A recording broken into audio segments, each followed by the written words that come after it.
Salam, welcome everyone. Thank you for joining us today. Um, we are very blessed and lucky to have Mosab Abu Toha today in conversation with us about poetry in Gaza. Mus'ab is a Palestinian poet, short story writer, and essayist from Gaza. His first collection of poetry, Things You May Find Hidden in My Ears, was a finalist for the National Book Critics Circle Award for Poetry. He won the Palestine Book Award, the American Book Award, and the Walcott Poetry Prize. Abu Toha is also the founder of the Edward Said Library in Gaza, the only English speaking library in the English library in Gaza. And Abu Toha's poetry often reflects on life under occupation, drawing his experiences from life in Gaza. His second poetry book, Forest of Noise, is forthcoming from NOP in October 2024. Shukran كتير Mus'ab, and we're blessed to have you with us today in conversation. Thank you. Thank you, Ashira. How does it, we just spoke a little bit and you said that you just arrived in the US. How does it feel for you to be, how was the journey out of Gaza to come to survive this genocide and to be witness to it? And how does it feel now in your to be out It's really of the complicated. Yeah, it's really complicated to be here during this time. I haven't yet survived. My family and my community, my friends, my students, everyone there in Gaza is still being massacred by the Israeli killing machine. So I won't call myself a survivor until this ends, until justice is served, until everyone is safe in Gaza, in Palestine, in the West Bank, and the occupied cities of Palestine. Um, I haven't left Gaza until after I was kidnapped by the Israeli army. I was on my way with my wife and children to evacuate and go to Rafah in the south because I lived the past 20 years of my life up till I'm not dead yet, but I mean I lived the past 20 years in North Gaza in Beit Lahia, having moved from um, a Shati camp where I was born, and yesterday there was a big massacre in the refugee camp. So we lived as a family in North Gaza, and after the evacuation of our house, we had to move to the Jabali refugee camp where my mother's family lived. Um, so after our names appeared on the list to evacuate Gaza, because our youngest child has an American citizenship, so we were allowed to evacuate Gaza to go to Egypt before continuing our journey.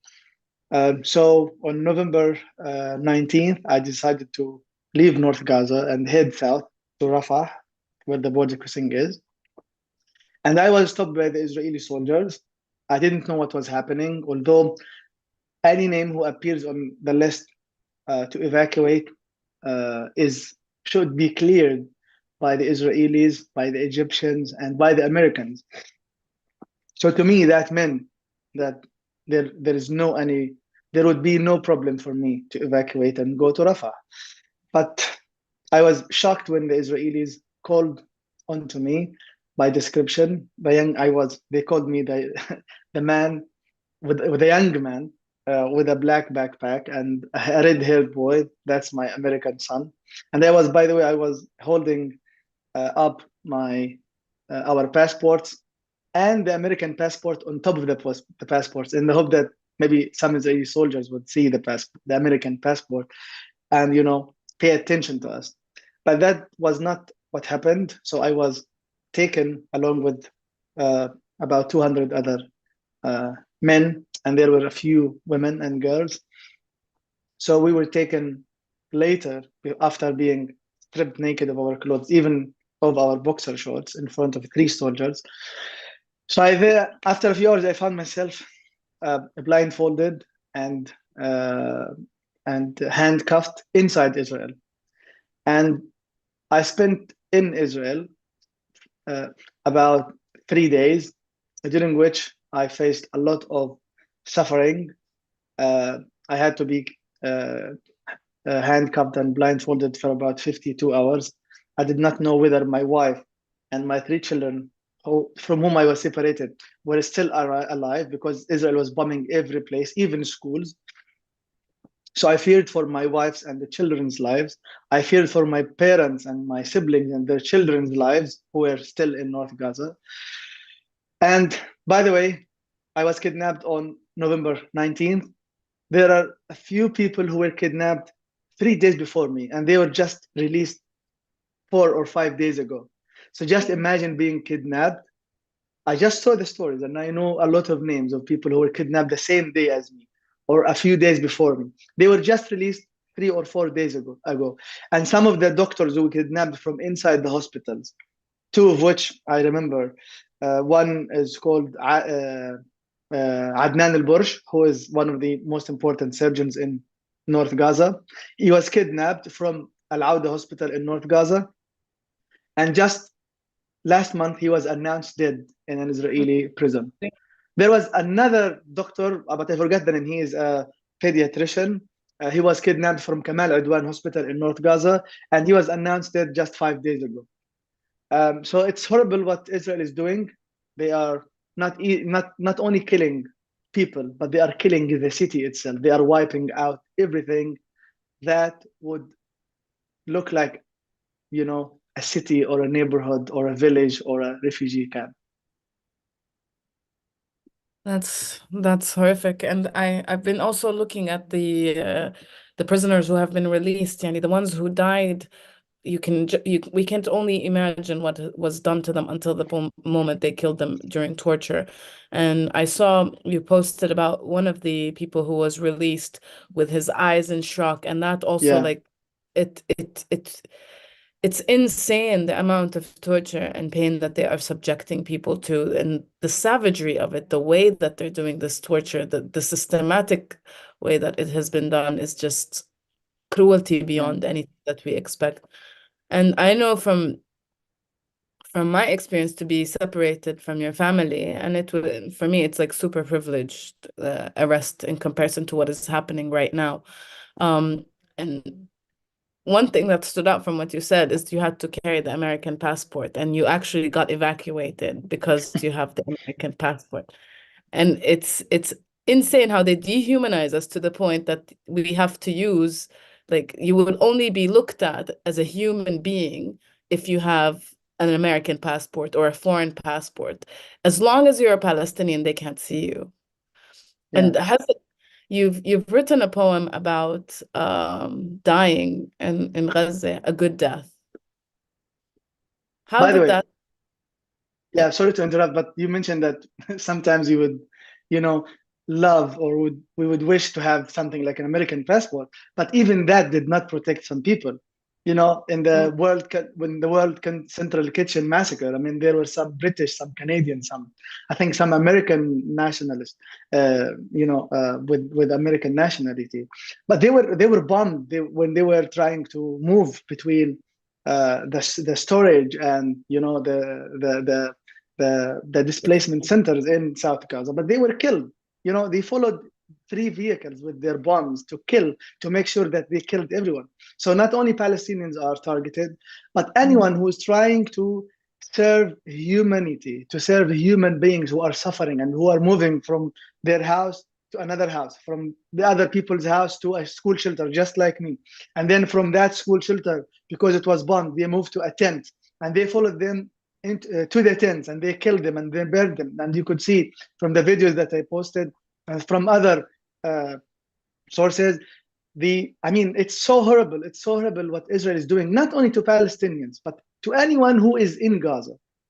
We remember they killed Rachel Corrie, they killed other foreigners who just came to Gaza, and they are preventing anyone from entering Gaza, and they have been preventing any international journalists to come to Gaza to verify or maybe to document some of the horrible and the horror scenes that people sometimes they would say, this is AI, this is not real. But I mean, they prevent any journalists to come to Gaza and to cover this, and they say we fear for their lives. I mean, as if we in Gaza or Palestinians would kill them, when we know that Israel is the one who is bombing neighborhoods, bombing hospitals. So I think they are preventing these people from entering Gaza. One, because they don't want any maybe outsiders, to report on whatever is happening. And the second thing, they cannot guarantee that they will not be killed by Israel. I think you mentioned this poem, which is called "We Deserve a Better Death," which is a poem that Yeah. I wrote, I think, in 2017 or 16, after the 2014 51-day onslaught on Gaza. And this poem is published in my poetry book that was published in 2022 by City Lights. We deserve a better death. We deserve a better death. Our bodies are disfigured and twisted, embroidered with bullets and shrapnel. Our names are pronounced incorrectly on the radio and TV. Our photos plastered onto the walls of our buildings, faded and grow pale. The inscriptions on our gravestones disappear, covered in the feces of birds and reptiles. No one waters the trees that give shade to our graves. The blazing sun has overwhelmed our rotting bodies. And just to read this poem today, I mean, it's shocking because there are many things in this poem that are not true anymore, because there are no graves, there are no headstones, there are no walls. It's not only that our photos, have grown pale, but the walls themselves are no longer there, because Israel, I mean, demolished or damaged about 70% of the houses in the Gaza Strip. And our names are pronounced incorrectly on TV and on the radio. That's not correct. I mean, there are so many people who were buried without identifying them, because their bodies just turned into skeleton in the streets. Even family members wouldn't recognize who this was, or who that, baby was, because the baby was beheaded, the baby was burned. So we wish that our names would be pronounced incorrectly on TV or in the radio, but Israel turned every one of us into a number, not because we do not exist, but because they did not leave any mark on anyone, to be identified, even by family members. So unfortunately, these poems were written in the hope of, being a testimony, something like, a memory for the people to learn about what happened in Gaza in 2022 and before. But now we are having this war. No, it's not a war. It's a genocide, not a genocide against the population of Gaza, but even the Gaza as a city. They are taking revenge not against Hamas, but against everyone who was born in Gaza or who existed in Gaza. They are taking revenge against schools, against hospitals, against universities, against the streets, to the extent that you wouldn't recognize whether this is part of the street or this is part of something that used to be a building or a kindergarten or a pharmacy. So Gaza deserves, a better experience during the war. Yeah, it's horrific that it could have gotten worse than it already was when it was already so bad. We never thought that it could get this bad. We knew that they were, for the Palestinians, we knew that this is the plan for the Israelis to ethnically cleanse us no matter what, but we never imagined it would be done in broad daylight in front of the whole world, televised on social media for everyone to watch. And in this kind of level of brutality and dehumanization of like rotting bodies in the streets of Gaza with no names. So horrible. It really breaks not my heart, but my humanity, as I just wrote. People who are being starved to death, and people who were buried without their family members knowing that they even were killed. Because when Israel kills, or when they bomb an area, they are not killing, let's say, Mosab and his wife and children. No, they kill all the family members. You think that's the end of it? No, they would bomb a neighboring house. So I saw with my own eyes the bombing of a complete neighborhood. I still have the photos. I haven't posted any yet. But I mean, can you just imagine the bombardment of about 10 houses just in several airstrikes in a few minutes? I just witnessed that. I saw people with no heads. Okay, I saw kids being pulled from under the rubble. And this unfortunately continues. I remember myself posting on social media, on my Facebook and on my Instagram, from the first week after October 7th, I posted that Israel has cut off electricity, they have cut off water, they had targeted the telephone company, the internet companies in Gaza, and we are running out of everything. And now today we are in the 9th month, and this continues to happen. And the Israeli administration, the American administration, tries to convince us that they are trying their best, to minimize and to convince Israel. So they are convincing us that they are convincing Israel to minimize the civilian casualties, and at the same time they continue to send them bombs, and they continue to provide them cover, to continue these atrocities. So it's really meaningless. This world doesn't make sense to anyone who identifies as a human being. It's very it's hard to digest. Yeah. And it's hard even to think, just to Yeah. make sense of what's going on. I mean, I can't believe that this continues to happen, and that today I'm also talking about the same thing. I remember myself on an interview with a Christian Amanpour, and unfortunately I was cut from the first few minutes. I started to talk, but later she hosted me again, and I took every single minute that I deserve. So just now today we are in June, just to think that I already talked about maybe some of the same topics in October and in November, and that I'm again talking about this. It hurts me that to realize that whatever I talked about did not help anyone, did not help any of the 4,000 innocent lives that were, finished by the Israeli killing machine. But I will continue to talk, of course, because I can't just sit.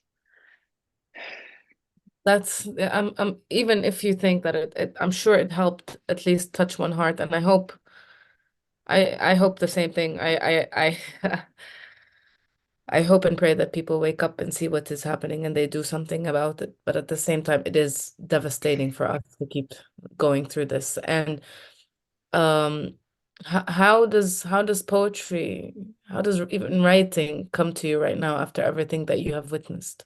How has it been to write? Yeah.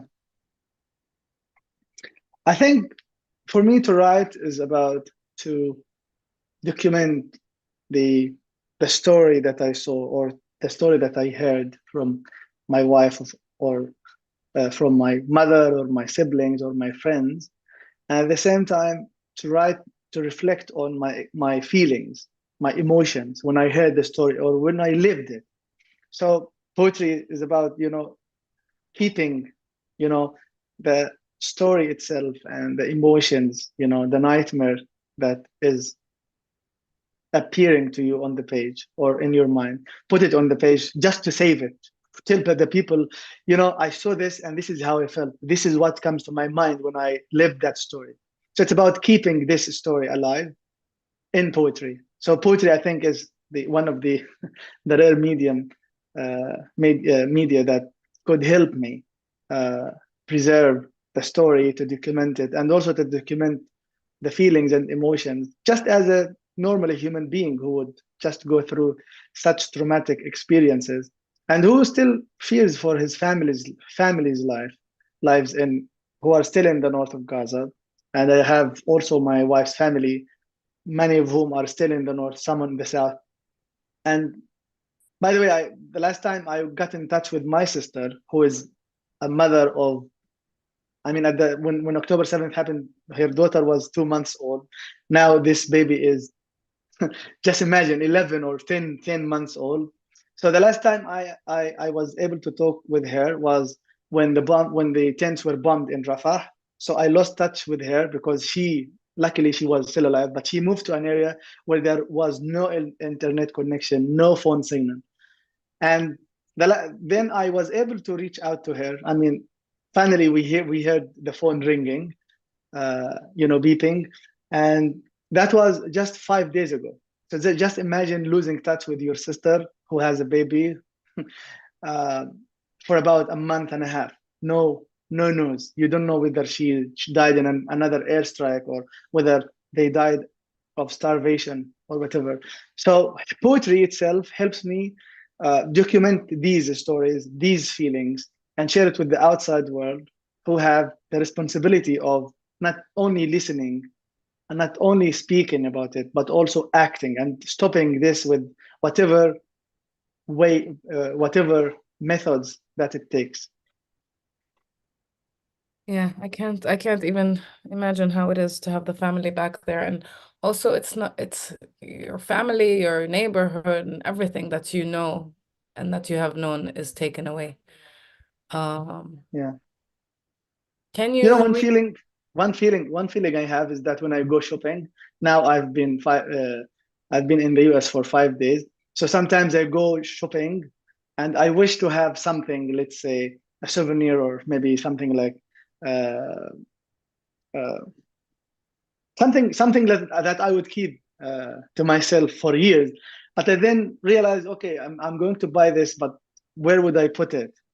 Because one day I will be back in Gaza. But is Gaza a safe place where I should put these things? Because last time I traveled to the US 4 times, and everything that I brought back with me, the more than 500 books, you know, some of the gifts that I took from that I was given by friends, everything was still in Gaza, and now it's under the rubble of my house. And when I was awarded the American Book Award, it's now with me. So my wife said, "Oh, if we were in Gaza, we would just hang it on the wall." But now we don't have a wall here to put something like this on, and we wish to hang it on the wall in Gaza, not here. So you don't know how many things you need to have, whether you are in the US or back in Gaza, because Israel would continue to bomb everything. So yeah, I mean, this feeling itself, I just wanted to share it with you that you don't, even though we are renting here for a year or for 2 years, but I mean, in the end, I would be going back to Gaza. But I mean, what are the things that, you know, to be brought with me back to Gaza, and whether these things would have a safe place to be in? I don't want to buy expensive things for me, at least, and to take back with me in Gaza, because they would be under the rubble, just like other things that I brought in the past few years. I hope you'll be able to go back to Gaza and we can we can rebuild it stone by stone and tree by tree. Inshallah. Inshallah. I think that Hopefully. inshallah that would be the thing that keeps us alive. They ask like Yeah. sometimes like where do you find hope? So I'm gonna ask you the same question, and gonna ask you also if you can read us a poem. Oh, I find hope in the in the people in life itself. I mean, the idea that I was born to live, not to die. So this is my hope, that I will fight for my life, and also to see uh, the hundreds, and maybe not hundreds of thousands, but millions of people in the outside world uh, demonstrating for us and taking to the streets and demanding not not only a ceasefire, a permanent one, but freedom for the Palestinian people. And what's I would like to emphasize something, which is that people need to demonstrate not in solidarity with the victim, which is us, but to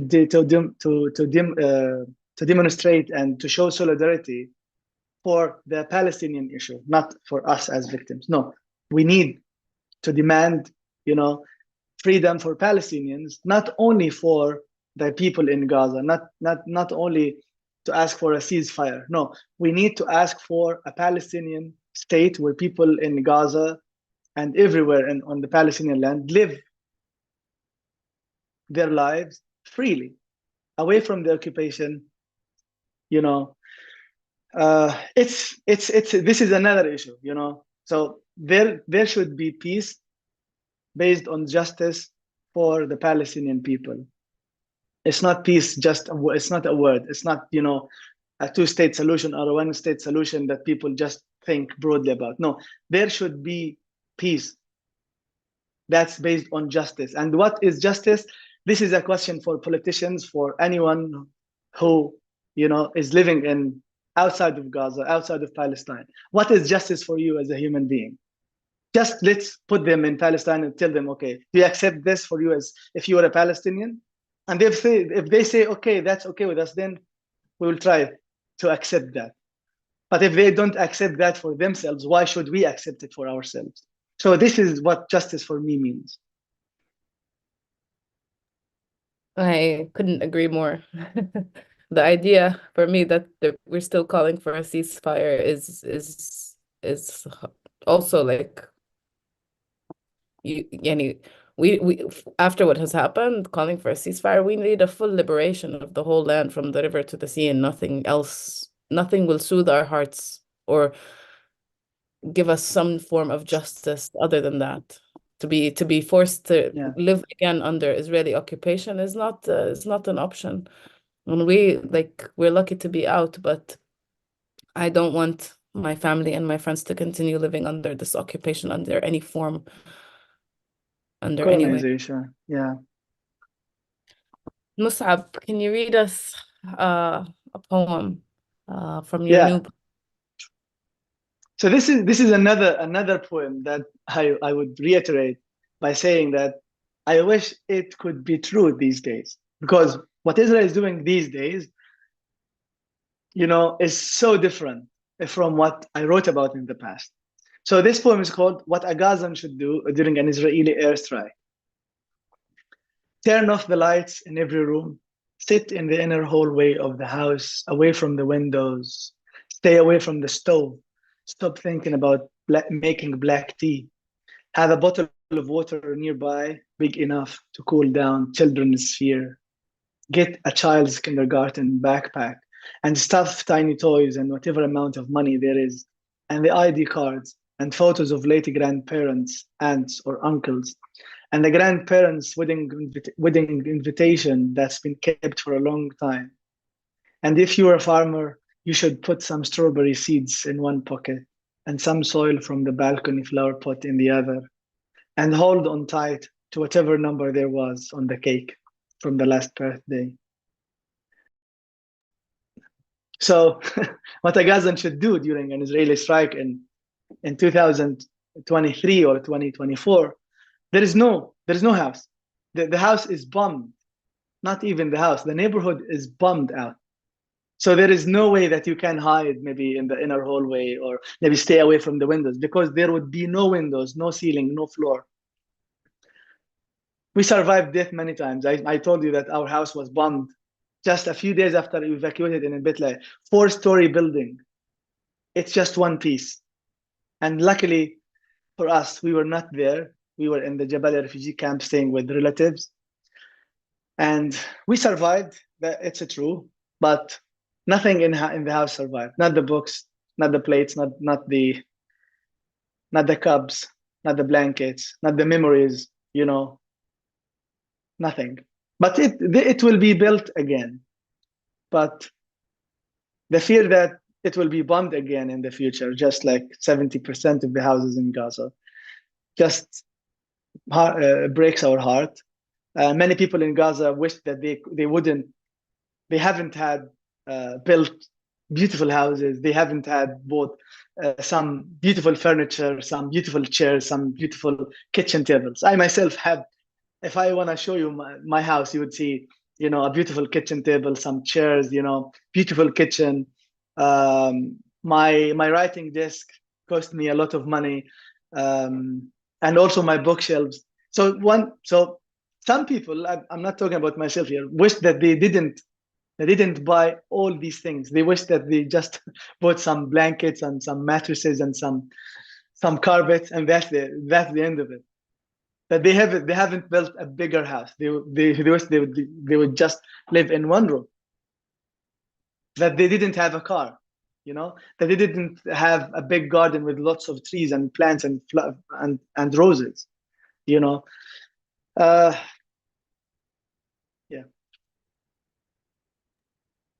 Thank you, Mosab. Thank you so much. Thank you, Ashira. I have to tell you, this has been the hardest interview for me to go through. I'm so sorry. Yeah, I'm so sorry. There are just lots of things. Don't be sorry. Sorry, you have to go through this. You have to go through Don't this. be sorry. People of Gaza have to go through this every day.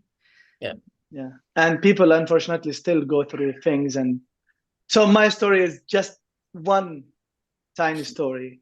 I mean, if there are any opportunities for us to interview someone who is living in a tent right now in Rafah or in Khan Yunis or my father built a small room next to the rubble of our house. He just built something out of nothing, but he is now spending some day, some hours of the day.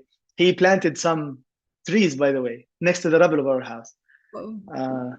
But I mean, if we are going to interview someone who really is still there, you know, I'm still there, my mind and my heart and my spirit, everything. But if we're going to interview someone inside the tent, so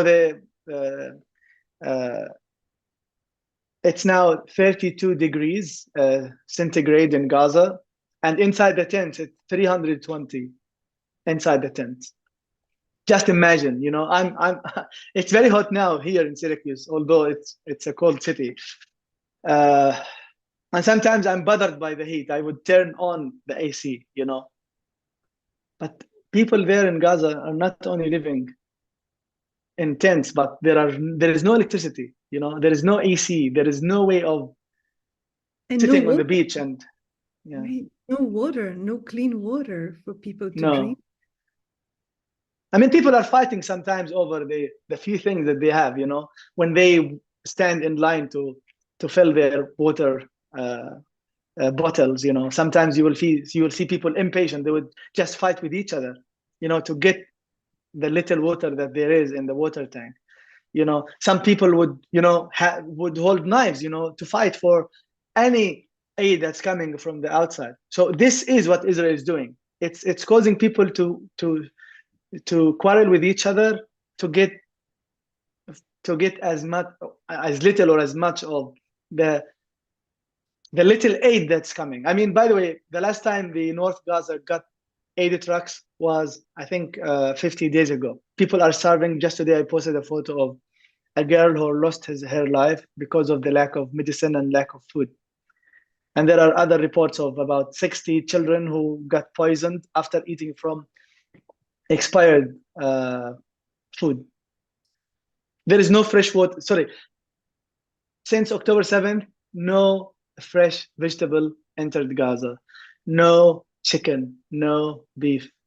So people are only eating from the canned food that was dropped from the planes over Gaza. But even these airplanes stopped dropping food for since the end of Ramadan, which was about 2 months ago.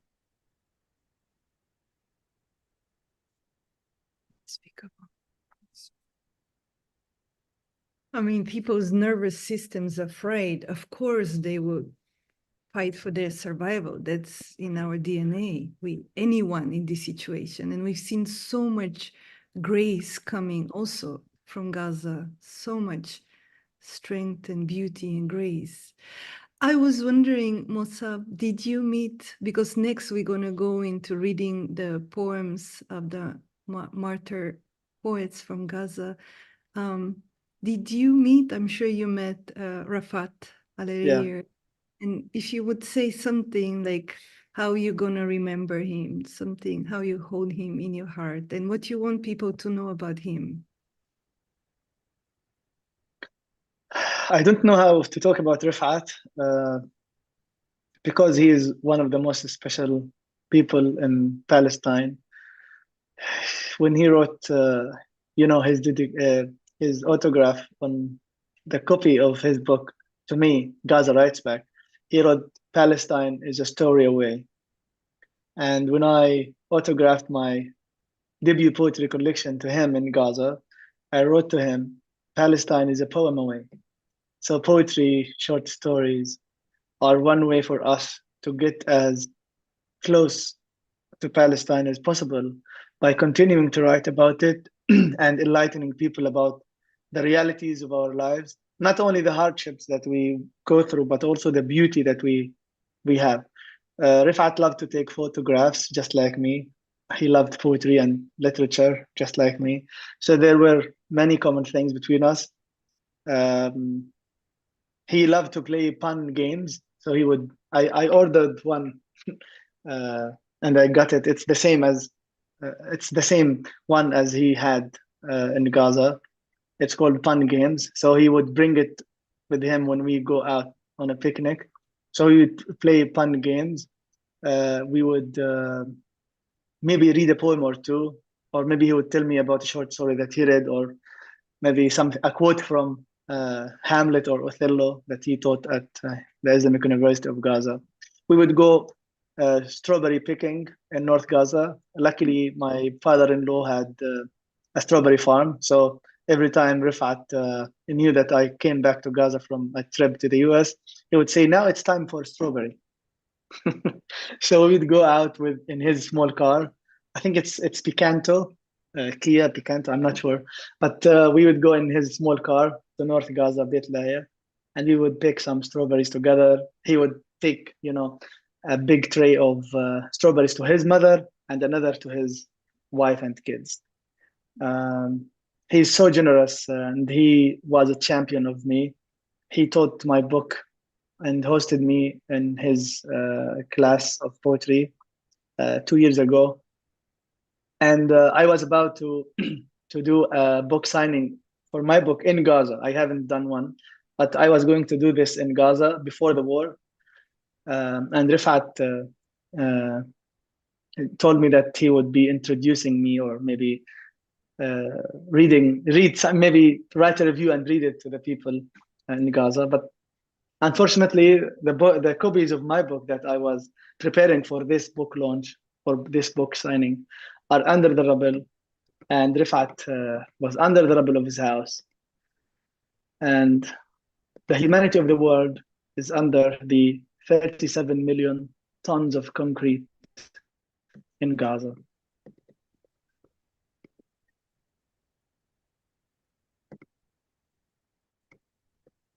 Mosab, thank you so much for making the time to be with us today, and blessings, and may God protect your family and your loved ones. Thank you. And may this madness stop, and Palestine be free from this tyranny and occupation. That's what the world sees, and we are all standing for.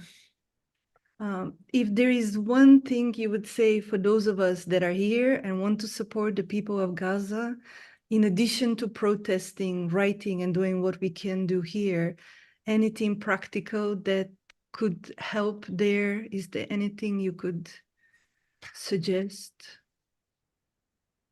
Yeah, I mean, first of all, I would like to say this again, which is, we need your solidarity to be not with us as victims of this genocide, but to be in solidarity with us as people living under occupation, not only living under this genocide. So we need you to continue protesting and to be in solidarity with our cause, not with every single one of us, because this is a cause that's been for about 76 years. Supporting Gaza would be, I mean, has many ways, talking about Palestine, reading poems by Palestinians, and short stories, and amplifying the voices. This is something I think most of you can do and are doing. Supporting some of the aid organizations that are active in Gaza. I think you listed some of them. So I would encourage everyone to donate and show support as much as possible. And I hope that one day you will come to Gaza when this is over, and you will screen your film there. Yes. And plant olive trees with you. Yeah. Yes, there is a neighborhood called Hay Zaytun, a Zaytun neighborhood. So I hope you will find some space for you to plant your trees there. Right. Because I'm sure that when this is over, people will start. I mean, my father already started, planting some trees, some flowers, some eggplant, some watermelon. So I hope that when this is over, you and others will be able to come to Gaza and plant olive trees, orange trees, but olive trees here because of the film. Thank you so much, Mosab. Thank you, شكرا Ashira. مصعب، إن شاء الله نلتقي هون شكرا. كمان. Shukran, Ashira, and Lisa, and Zaya, and Maurizio, and everyone who attended this event. Thank you, Mosab. Thank you, Mosab. Okay, bye-bye. We will have now a segment for poetry reading that was pre-recorded from poets that are martyrs, and it's called the Shohadaa Poems, and it's an initiative of our friend from Gaza, Haneen Sabbah, and she was born in Gaza. She's Falahi woman, and she's also a writer for We Are Not Numbers and Global Voices. And she's an organizer and singer and storyteller at heart. She lives in Portugal currently. And the other artist who is gonna read the poems in English, it's Rawan Roshni. She's a Palestinian Balkan singer, songwriter, poet. She's based in Jordan, and she uses her voice as an activist and facilitator in multiple spaces that for transformation in Middle East and North Africa region. So we had to pre-record this for logistical reasons. It was complicated to have everyone together at the same time, but we will play the recording and just be here together to take in the spirit of these beautiful human beings and their memory. And we'll be here at the end. We'll come back here. We'll stay for a here. sec. It's only 20 minutes, so if you can stay. Carlos, we can play the recording.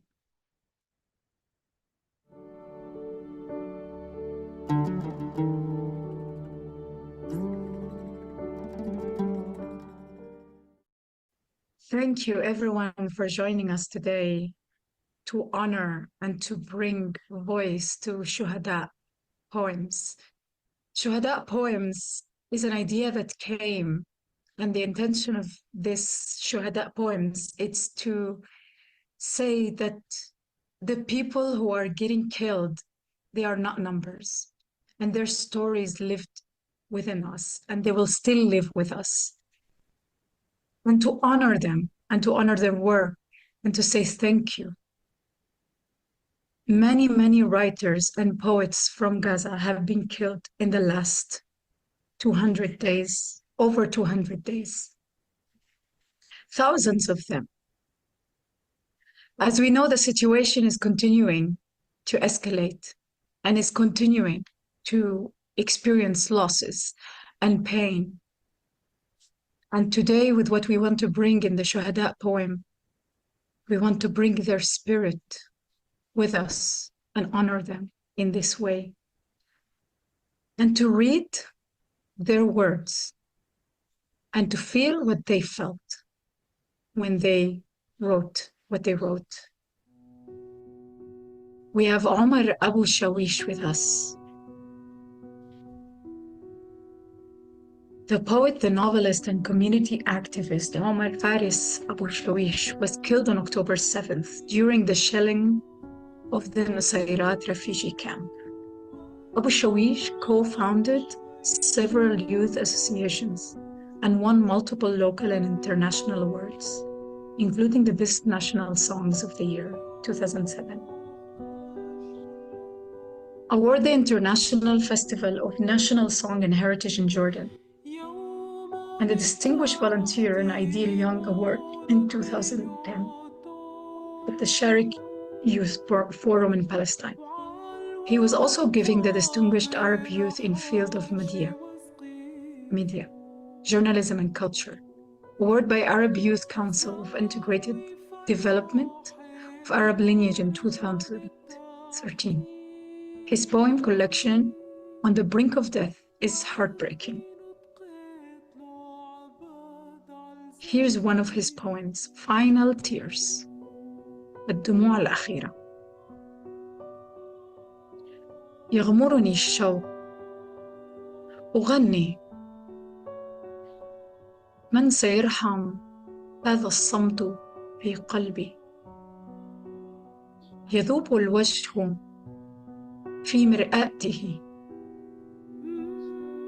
وأنت الآن تقتربين من أنين الذات.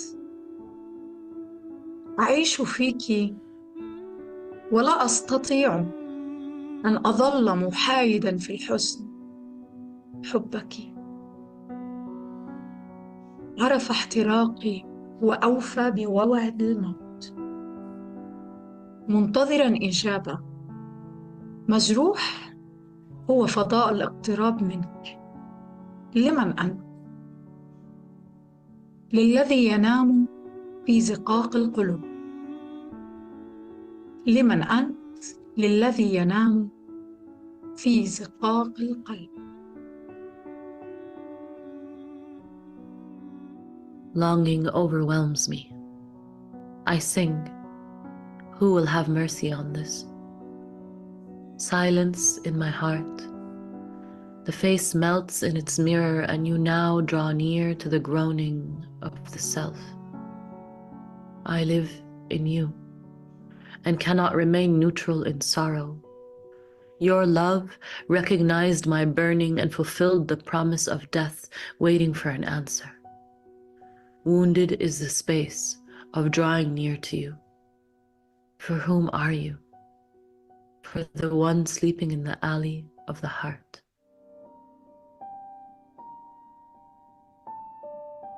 Salim al-Nafar was a renewed poet who advocated for peaceful resistance and whose poetry expressed the struggle of Palestinians to survive and to be remembered in history. On December 7th, Al-Nafar, 60 years old, and his family were killed in an Israeli airstrike on their home in Gaza City. And one of his poems, I will read it in Arabic. السكاكين قد تأكل ما تبقى من أضلاعي، والآلات قد تحطم ما تبقى من الحجارة، لكن الحياة آتية، فهذا هو دربها، تخلق الحياة حتى لنا. May he rest in peace. Knives might eat what remains of my ribs. Machines might smash what remains of stones. But life is coming, for that is its way, creating life even for us. Hiba Abu Nada is a novelist and a poet and an educator. Hiba Abu Nada is a beloved in the Palestinian literary community and an author of the novel Oxygen is Not for Dead. And she was killed by an Israeli airstrike in Gaza on October 20th. This poem was translated by Huda Fakhreddin. يا وحدنا ربح الجميع حروبهم وتركت أنت أمام وحلك عاريا. لا شعر يا درويش فسوف يعيد ما خسر الوحيد وما فقد. يا وحدنا هذا زمان جاهلي آخر، لعن الذي في الحرب فرقنا به وعلى جنازتك اتخذ. يا وحدنا الأرض سوق حرة وبلادك الكبرى مزاد معتمد. يا وحدنا هذا زمان جاهلي لن يساندنا أحد. يا وحدنا فامسح قصائدك القديمة والجديدة والبكا وشدي حيلك يا بلد. I grant you refuge in invocation and prayer. I bless the neighborhood and the minaret to guard them from the rocket. From the moment it is a general's command until it becomes a raid. I grant you and the little ones refuge, the little ones who change the rocket's course before it lands with their smiles. I grant you and the little ones refuge, the little ones now asleep like chicks in a nest. They don't walk in their sleep towards dreams. They know death lurks outside the house. Their mother's tears are now doves following them, trailing behind every coffin. I grant the father refuge, the little one's father who holds the house upright when it tilts after the bombs. He implores the moment of death, have mercy, spare me a little while for their sake. I've learned to love my life. Grant them a death as beautiful as they are. I grant you refuge from hurt and death, refuge in the glory of our siege here in the belly of the whale. Our streets exalt God with every bomb.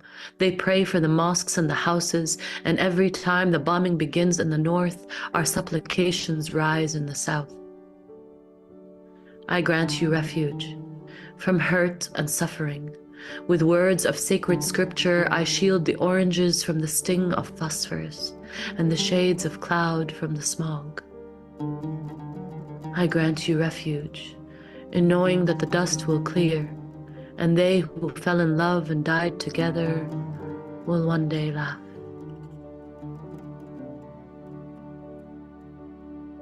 Then we have Nuruddin Hajjaj. He's a writer from Ashira, Gaza. His novel, Wings That Do Not Fly, was published in 2021.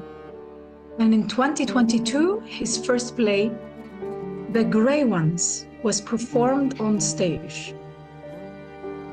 He was killed in an Israeli massacre in Shuja'iyya on the 2nd of December, 2023. And the last of what he wrote was لهذا أنا أكتب الآن. ربما ستكون آخر رسالة لي للعالم الحر. أطير مع حمامات السلام لأقول لهم أننا نحب الحياة أو ما استطعنا إليها سبيلا. في غزة كل الطرق قبلنا مغلقة. وبدلاً من ذلك نحن تغريدة أو عنوان إخباري، قصة بعيدة عن الموت. على كل حال سأبدأ. اسمي نور الدين الحجاج. أنا كاتب فلسطيني وعمري 27 سنة، ولدي الكثير من الأحلام. أنا لست رقماً ولا أعطي موافقتي لموتي أن يكون خبراً عابر. ولأقول أيضاً أننا نحب الحياة، السعادة والحرية وضحك الأطفال، والبحر والقهوة والكتابة وفيروز. كل شيء هو جميل وممتع، مع أنه هذه الأشياء ستختفي بفراغ لحظة. أحد أحلامي هي لكتبي وكتاباتي أن تشوب العالم، ولقلمي أن يكون له جناحات حتى لا يمنعه أي فيزا وجواز عدم مختوم من أن يتوسع. حلم آخر لي هو أن تكون لي عائلة صغيرة، أن يكون لدي طفل صغير وأن ينظر لي وأن أحكي له قصة النوم وأن أهزه بذراعاي حتى ينام. This is why I am writing now. It might be my last message that makes it out to the free world, flying with the doves of peace to tell them that we love life, or at least what life we have managed to live. In Gaza, all paths before us are blocked, and instead, we're just one tweet or breaking news story away from death. Anyways, I'll begin. My name is Nuruddin Hajjaj. I'm a Palestinian writer. I'm 27 years old, and I have many dreams. I am not a number, and I do not consent to my death being passing news. Say too that I love life, happiness, freedom, children's laughter, the sea, coffee, writing, Fairuz, everything that is joyful. though these things will all disappear in the space of a moment. One of my dreams is for my books and my writings to travel the world, for my pen to have wings so that no unstamped passport or visa rejection can hold it back. Another dream of mine is to have a small family, to have a little son who looks like me, and to tell him a bedtime story as I rock him in my arms. Yusuf Dawas, Palestinian writer, journalist, and photographer. He was killed by an Israeli airstrike on his family home in northern Gaza on October 14th. Dawas was a guitarist and an activist, and an active participant in We Are Not Numbers initiative. He wrote in both Arabic and English and produced several videos discussing various topics, including his dream of traveling and exploring the world. And one of his poems, Knock Knock, Who's There? دق دق من هناك؟ شخص عادل بشعر مجعد يحب جو النقاشات، والأهداف تنتظرني لتحقيقها، والأهداف تنتظرني لتحقيقها هناك. أريد أن أكون محللاً نفسياً مهتم بالاقتصاد وربما السياسة أيضاً. الموسيقى دائماً معي، لذلك أتعلم العزف على الجيتار. بالتأكيد لست شاعراً أو كاتباً، لكن ما حدث معي جعلني أقوى. عذراً، نسيت اسمي، يوسف دواس. فالتقيني في مكان آخر. لن أقول عمري لأنه لن يبقى كما هو. لن أقول عمري لأنه لن يبقى كما هو. May he rest in peace. Allah يرحمه. Knock, knock, who's there? Someone fair with curly hair. Like discussions, atmosphere, goals are waiting for me to achieve it over there. Psychoanalysts want to be interested in economy and politics, maybe. Music always with me, so I'm learning guitar. Certainly I'm not a poet or a writer, but things happened with me, made me stronger. Apologies, forgot my name, Yusuf Dawas. So meet me somewhere else. I won't say my age, because it won't be the same.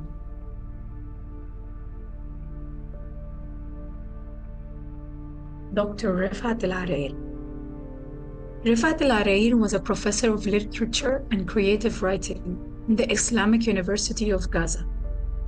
He was the co-coordinator and co-editor of Gaza Unsilenced, 2015, and the editor of Gaza Writes Back, short stories for young writers in Gaza and Palestine, 2014. In his contribution 2022 collection, Light in Gaza, Writings Born of Fire, titled Gaza Asks, When shall this pass? Rifat writes, I shall pass. I keep hoping we shall pass. I keep saying, sometimes I mean it, sometimes I don't. And as Gaza keeps gasping for life, we struggle for it to pass. We have no choice but to fight back and to tell her stories for Palestine. On December 6, Dr. Rifat Al-Arair was killed in an Israeli target that also killed his brother, his sister, and 4 of his children. And one of his poems, If I Must Die, إذا كان لابد أن أموت،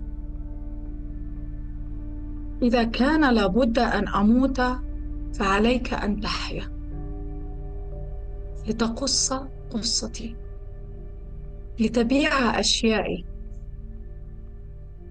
لتشتري قطعة قماش وبضعة خيوط بيضاء بذيل طويل، حتى طفل في مكان ما في غزة يحدق بالسماء ينتظر أباه الذي غادر على عجل بلا أن يودع أحد، حتى جسده، حتى نفسه. يرى الطائرة الورقية، طائرتي التي صنعتها، تحلق عاليا، ويظن لوهلة أن ملاكا عاليا يعيد الحب. إذا كان لابد أن أموت لتجعلها تجلب الأمل، لتجعلها قصة،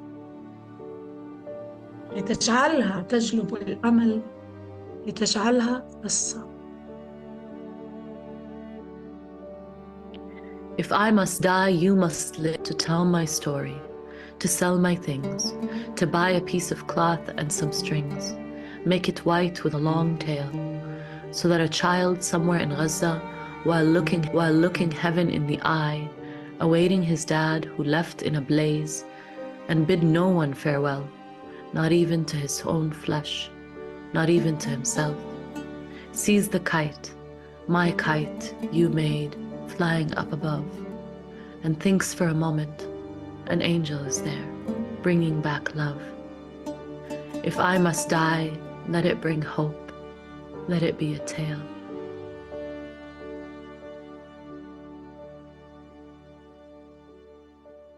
Now that we allowed ourselves to witness these beautiful poets, beautiful writers, and their expressions for life, and their expressions for the reality in Gaza that they are struggling with on daily basics. These innocent poets, these innocent humans that had a lot of dreams to yet be lived. We will honor their memory. And I wish to invite us all to just take a deep breath and allow ourselves to feel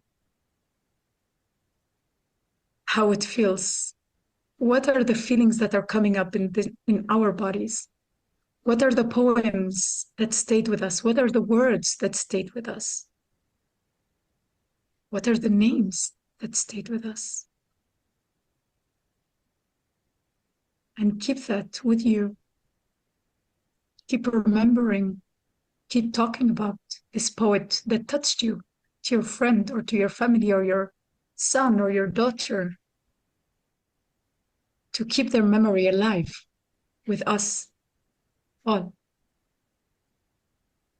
Because we are a global literary community, and they are our fellow travelers, our peers.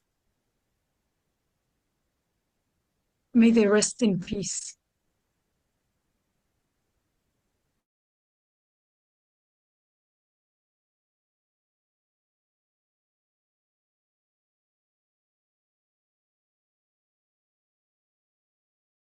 Yeah. You have to be so. Thank you, everyone. Thank you. No words are needed after this. May these beautiful human beings continue to live in our hearts. May they rest in peace, and may we continue to share their stories.